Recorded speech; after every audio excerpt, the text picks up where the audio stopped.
যেখানে আপনি পড়াশোনা করার পরে আপনি বেকার হবেন, পড়াশোনা না করলে আপনি বেকার হবেন।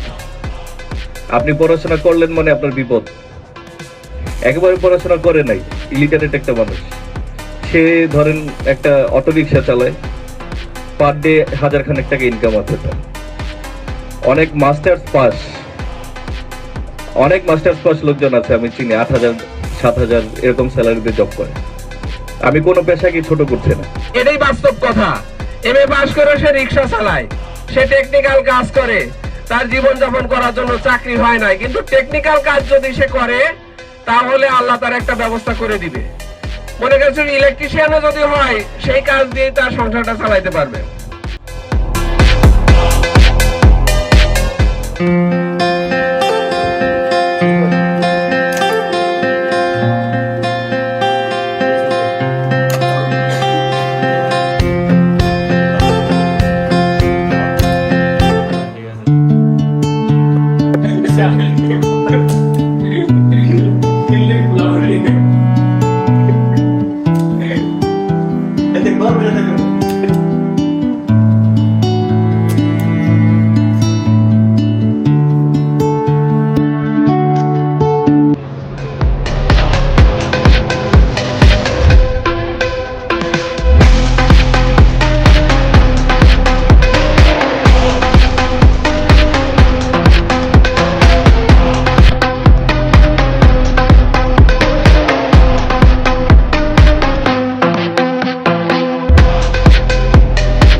টাইমের টাইম ওয়েট ফর নান। সময় এবং সুদ কারোর জন্য অপেক্ষা করে না, সময় খুবই মূল্যবান।